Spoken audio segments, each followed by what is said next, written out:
قسطوں پر کاروبار یہ شرعاً جائز ہے یا نہیں، یعنی قسطوں پر اگر کوئی چیز بیچتا ہے اور کوئی لیتا ہے تو یہ سود میں شمار ہوگا یا نہیں؟ تو یاد رہے کہ قسطوں کا کاروبار بالکل جائز ہے، اس میں کوئی سود بھی نہیں ہے اور یہ ناجائز بھی نہیں ہے۔ بعض لوگ قسطوں کے کاروبار کو سود شمار کرتے ہیں اور وہ اس وجہ سے کہہ رہے ہوتے ہیں کہ نقد اگر مثلاً کوئی چیز ہے وہ 10,000 کی مل رہی ہے اور قسطوں پر 12,000 یا 15,000 کی مل رہی ہے تو یہ جو اوپر نفع مل رہا ہے تو اسے سود شمار کرتے ہیں۔ تو یاد رہے کہ انسان کو اپنی چیز بیچنے کا اختیار ہے، وہ چاہے جتنوں کی بھی بیچے، 10,000 کی بیچے، 20,000 کی، تو اسے جتنا بھی وہ نفع رکھنا چاہے شرعاً اس کے لیے حلال ہوتا ہے، یہ گناہ یا سود وغیرہ شمار نہیں ہوتا۔ سود وہ کہلاتا ہے کہ جب کوئی شخص قرض دے اور قرض کے اوپر نفع لے، تو یہ مثلاً اگر کسی نے 10,000 دیے اور پھر اس کے اوپر وہ اسی وقت عقد کے اندر طے کر لے کہ جب میں واپس آپ سے لوں گا تو 15,000 لوں گا، تو یہ پھر سود ہوتا ہے۔ باقی خرید و فروخت کے اندر نقد کوئی ریٹ ہو اس کا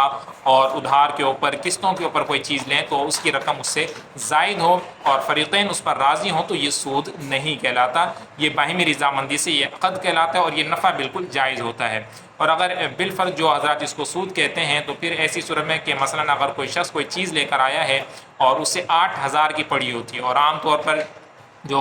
کاروبار کر رہے ہوتے ہیں تو وہ نفع رکھ کر ہی بیچتے ہیں، تو 8,000 کی لے کر آیا اور بیچے گا 9,000 کی یا 10,000 کی، تو 2,000 یا 1,000 روپے کا اس نے یہ بھی تو نفع رکھا، تو اسے تو سود نہیں کہتے ہیں۔ تو خلاصہ کلام یہ ہے کہ نفع یہ ہر صورت میں سود نہیں ہوتا۔ ہاں، قرض کی صورت ہو، قرض کے اوپر جو ایک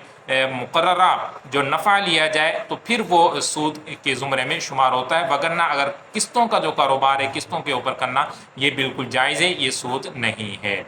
دوسرا سوال ہے کہ خودکشی کرنے والے کی نماز جنازہ پڑھنا جائز ہے یا نہیں؟ تو یاد رہے کہ خودکشی کرنا یہ خود ناجائز اور حرام گناہ کبیرہ ہے، حرام ہے اسلام کے اندر۔ البتہ اگر کوئی خودکشی کرتا ہے تو اس کی نماز جنازہ مسلمانوں کو پڑھنے کا حکم ہے، نماز جنازہ اس کی پڑھی جائے گی۔ اسی طرح نماز جنازہ ادا کرنا فرض کفایہ ہے کہ جس طرح سے دوسرے لوگوں کی نارمل یا جو قضاء الہی سے انتقال ہو جاتا ہے تو اسی طرح خودکشی کرنے والے کی نماز جنازہ ادا کرنا بھی فرض کفایہ ہے۔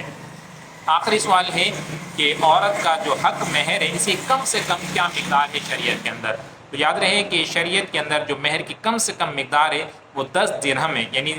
2 تولہ 7.5 ماشا چاندی، یا اس کی جو قیمت مارکیٹ کے اندر ہو تو وہ اس کی کم سے کم مہر کی مقدار شمار ہو۔